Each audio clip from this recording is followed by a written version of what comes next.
When Aaron discovers his wife Lauren's affair, his world shatters. Fueled by betrayal and anger, he gathers damning evidence, confronts her, and begins a ruthless divorce battle, determined to protect his children and reclaim his dignity.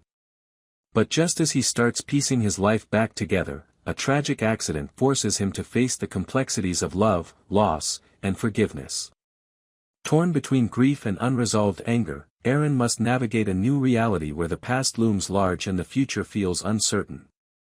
This gripping tale explores betrayal's wounds and the unexpected paths to healing, with an ending you'll never see coming. The sunlight streamed through the blinds, cutting the dim morning into slices of gold and shadow. Aaron sat at the kitchen table, hands wrapped around a coffee mug that had long gone cold. The air carried a weight, thick and suffocating, the kind that comes when life as you know it is quietly slipping away. Lauren, his wife of 13 years, had left early for work, or so she said. The house was still, save for the occasional creak of the floorboards, a sound Aaron had once found comforting. Now, it only reminded him of how hollow everything felt. He tried to focus on the mundane. Bills were scattered across the table, a half-hearted attempt to stay grounded. Mortgage payments, credit card statements, an ad for a weekend getaway, ironic. The familiarity of their routine had always been a source of comfort, a reminder of the life they'd built together. But now, it felt like a carefully constructed lie. It was the little things that started to gnaw at him. Lauren's frequent late nights, her sudden need to find herself through yoga classes and book clubs, the way she'd started locking her phone. He hated that he noticed. Hated the gnawing suspicion that had taken root in his mind, a parasite feeding on every glance and half-hearted kiss. Last night had been the breaking point. They were at dinner with friends, sharing a bottle of wine and stories from their week. Lauren's laugh had sounded too perfect, too polished, as if she were performing for the table. And then her phone buzzed. She glanced at it, her face shifting imperceptibly, and excused herself to take the call. Aaron had watched her through the restaurant window, standing on the sidewalk with her back to him. She clutched the phone tightly, speaking in low tones, her free hand brushing her hair back in a gesture he knew too well. She laughed softly, the kind of laugh she used to save for him. His stomach twisted, anger mixing with a bitter sadness he couldn't shake. When she returned, she was all smiles, slipping back into the role of the devoted wife. But Aaron wasn't buying it. He waited until she was asleep before taking her phone from the nightstand. The password was still their anniversary date, a cruel joke, he thought, as the screen unlocked. It wasn't hard to find what he was looking for. The texts were there, neatly tucked into a conversation with someone named Ben. They weren't explicit, but they didn't need to be. Missing you already. Tonight was perfect. Aaron stared at the words, his chest tightening as if the air had been sucked out of the room. He scrolled up, finding more messages, each one chipping away at the foundation of his marriage. The timestamps lined up with her supposed book club meetings and yoga classes. A deep rage bubbled beneath his skin, but he forced himself to stay calm. He needed more than anger, he needed proof. The next morning, Aaron drove the kids to school in silence. Emma, their 10-year-old, chattered about her art project, while 7-year-old Jake focused on his breakfast bar. Aaron nodded and hummed in all the right places, but his mind was elsewhere. He dropped them off with a wave, watching as they disappeared into the schoolyard, blissfully unaware of the storm brewing at home.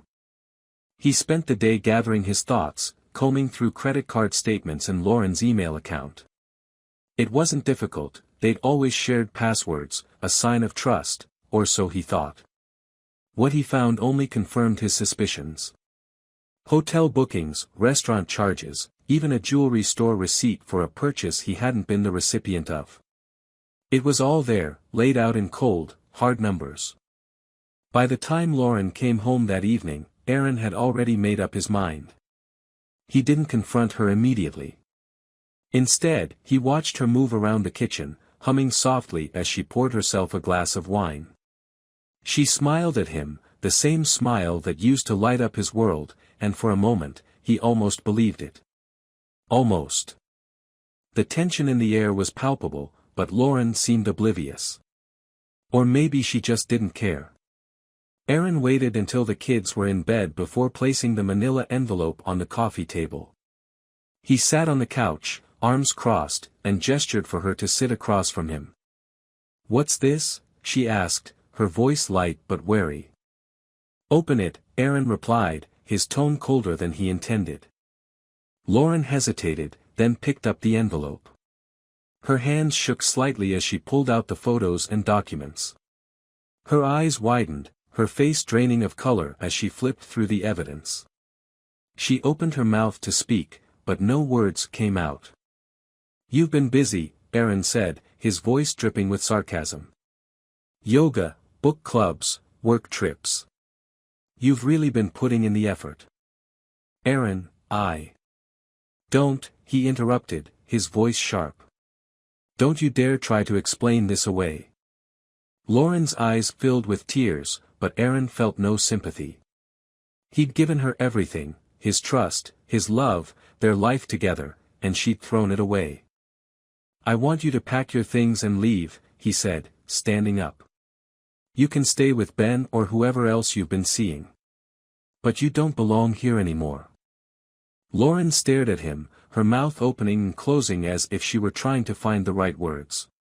But there were no right words, not anymore. She'd made her choice, and now she would have to live with it. As Aaron walked out of the room, he felt a strange sense of relief. The pain was still there, sharp and unforgiving, but beneath it was a flicker of something else, freedom. For the first time in months, he felt like he could breathe again. The morning after their confrontation, Aaron woke to an empty bed. For a fleeting moment, he wondered if the events of the previous night had been a cruel dream. But as his eyes landed on the manila envelope sitting on the nightstand, reality hit him with the force of a freight train. Lauren was gone. The closet doors were open, and several hangers were bare. Her favorite coat was missing from the hook by the front door. He moved through the house like a ghost, his footsteps echoing in the quiet. The kids were still asleep, their school bags resting neatly by the door. In the kitchen, a note sat propped against the coffee maker. Lauren's handwriting was unmistakable.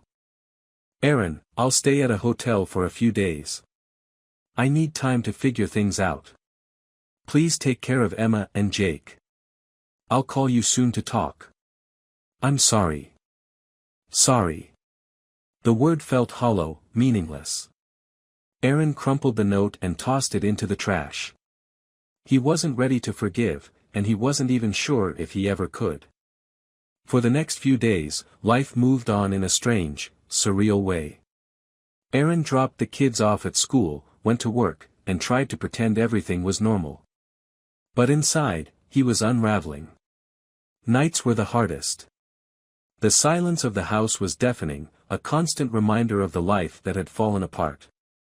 Lauren called on the third evening. Aaron stared at the screen for a long moment before answering. "What do you want?" he asked, his tone colder than he intended. "To talk," she replied, her voice shaky.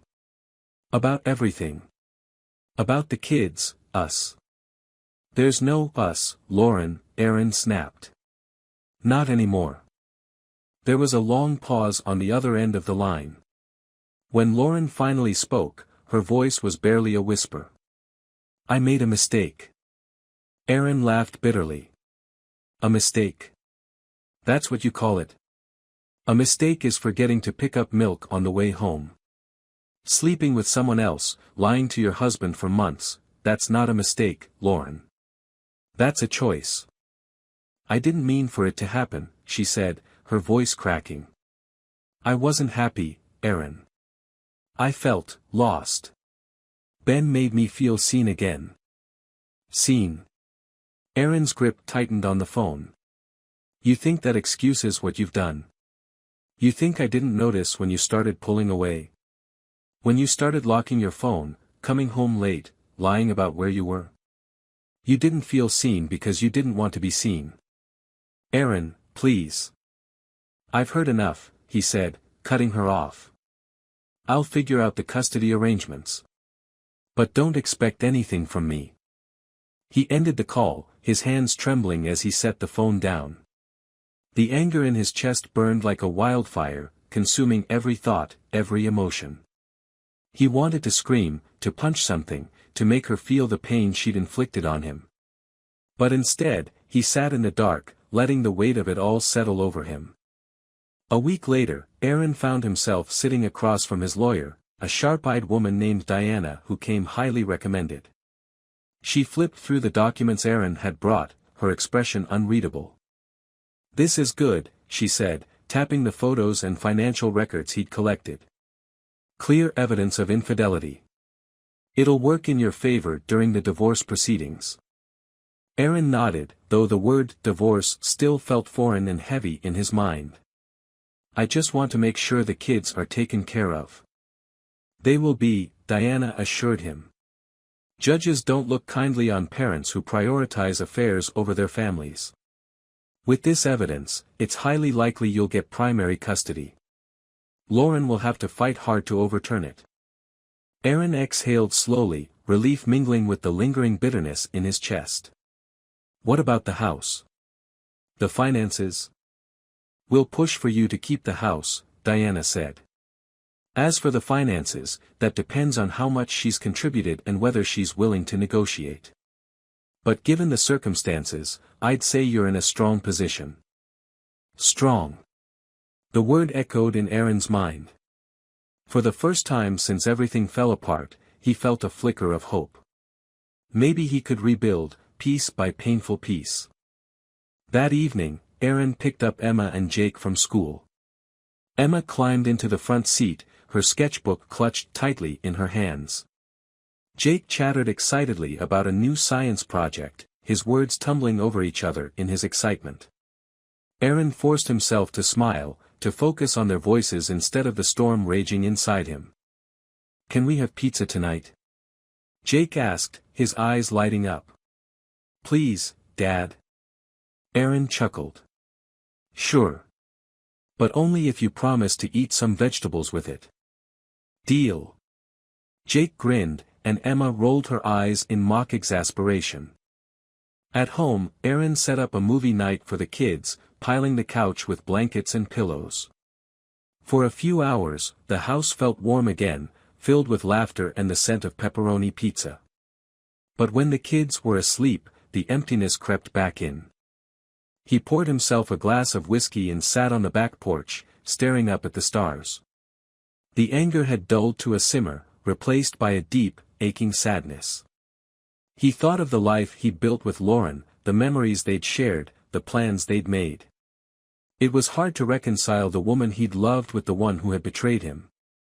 But as he sat there, the cool night air wrapping around him, he realized something. He wasn't just mourning the end of his marriage. He was mourning the version of himself who had believed in it so completely, so naively. That man was gone, and in his place was someone harder, someone wiser.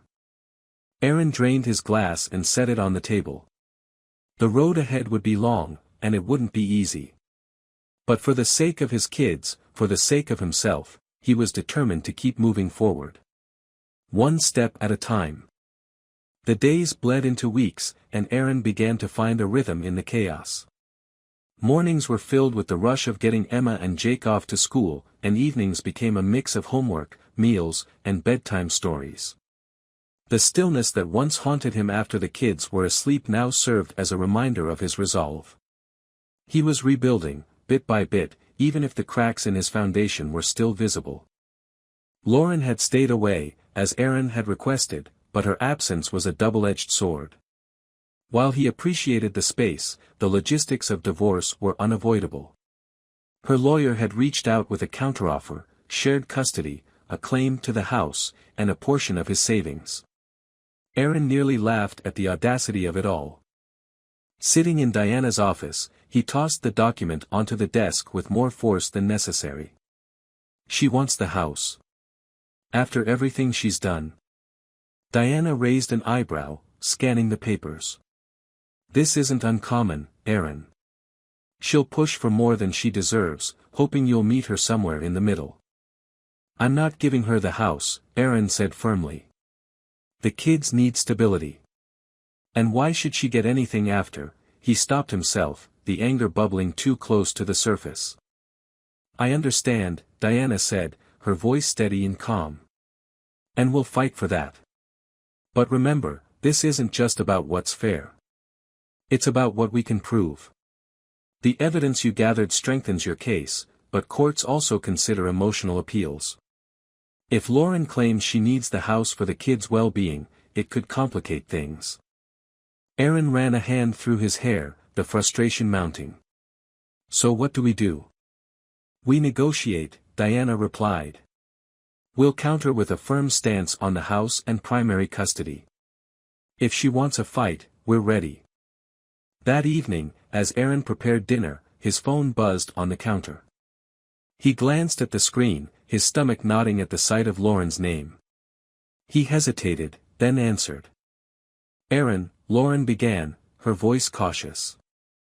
I know you don't want to talk to me, but I need to see the kids.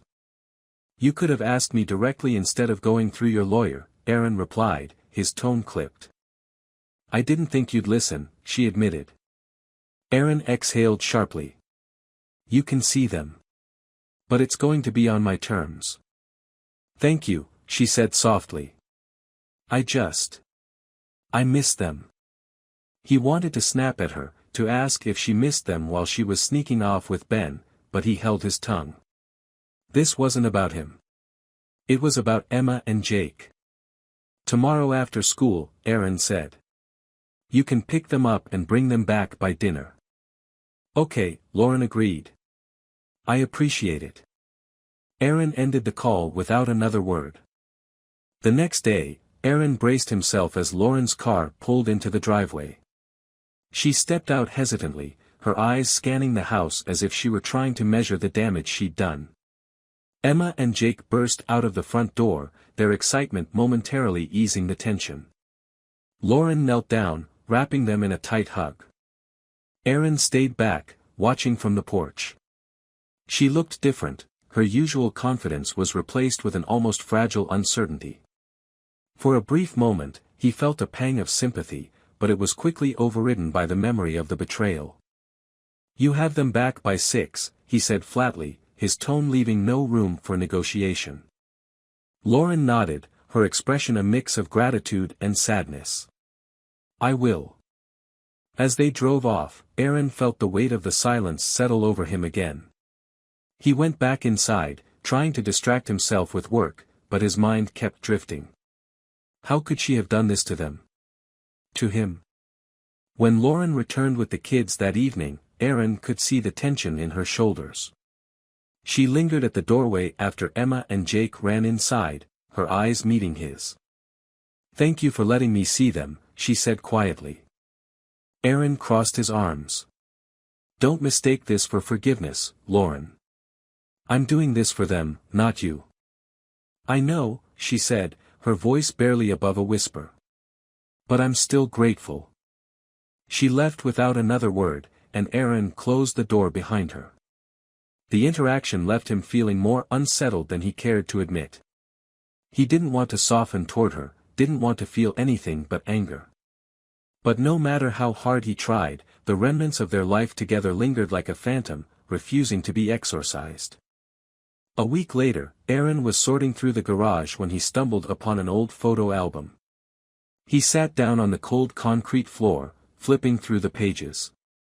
Pictures of their wedding, their honeymoon, Emma's first steps, Jake's first day of preschool, they all stared back at him like ghosts of a life he no longer recognized.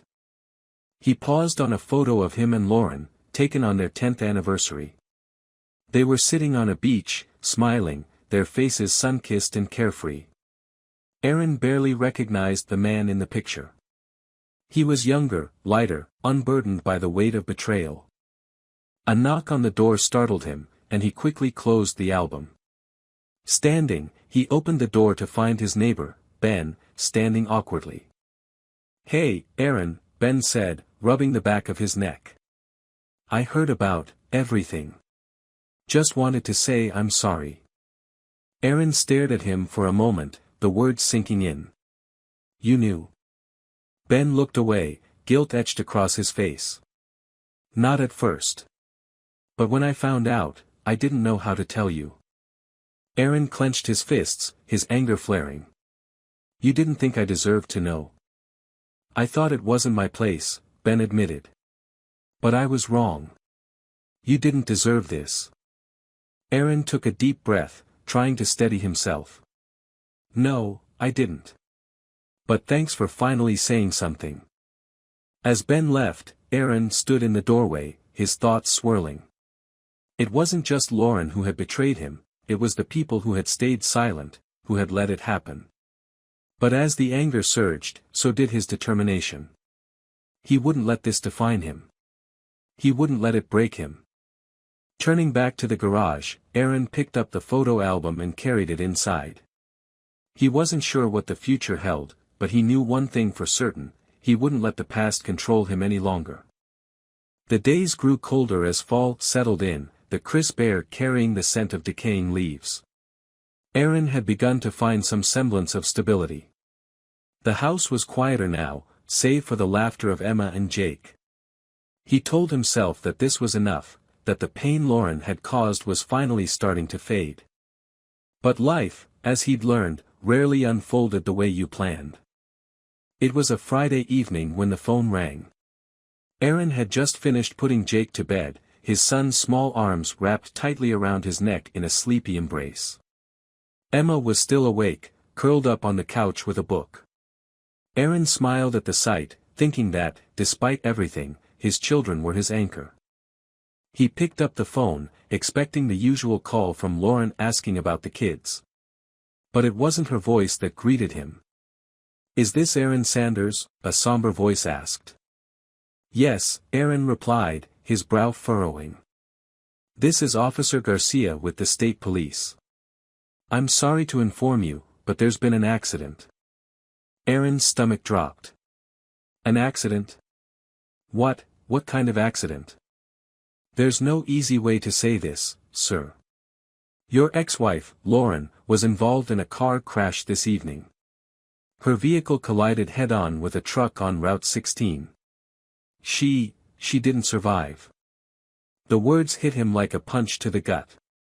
Aaron sank into the nearest chair, his mind struggling to process what he'd just heard. She's gone. Yes, sir, the officer said gently. We're still investigating the cause, but it appears weather conditions and speed may have been factors. Aaron's hand tightened around the phone. He barely managed to stammer out a thank you before ending the call. The room felt suddenly too big, too silent. His heart pounded in his chest as he tried to make sense of the jumble of emotions crashing over him. Lauren was gone. The woman who had betrayed him, who had shattered their family, was now just a memory. And yet, amid the anger and bitterness, a wave of grief welled up inside him. For all her flaws, she was still the mother of his children. She had been a part of his life for nearly 2 decades. Emma's voice broke through his spiraling thoughts. Dad? Is everything okay? He turned to see her standing in the doorway, her book forgotten in her hand. Aaron forced a weak smile. Yeah, sweetheart. Everything's fine. Why don't you get ready for bed? She hesitated, sensing something was wrong, but nodded and disappeared down the hallway. Aaron sat in silence, his hands trembling as he stared at the floor. That night, he couldn't sleep.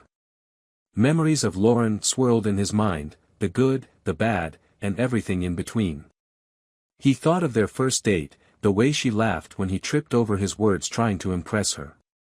He thought of their wedding day, the way her smile had lit up the entire room. He thought of the betrayal, the anger, and the pain. And now, he thought of the emptiness she left behind.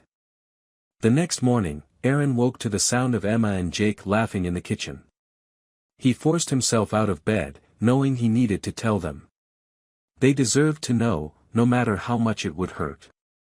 At the breakfast table, Aaron sat down with them, his heart heavy. Kids, he began, his voice unsteady, I need to tell you something important. Emma looked up from her cereal, her expression curious. Jake stopped mid-bite, sensing the seriousness in his father's tone. Mom. Mom was in an accident last night, Aaron said, his throat tightening. She didn't make it. The words hung in the air like a dark cloud. Emma's eyes filled with tears, her lip quivering as she processed the news. Jake, too young to fully understand, looked confused and scared. Mom's gone.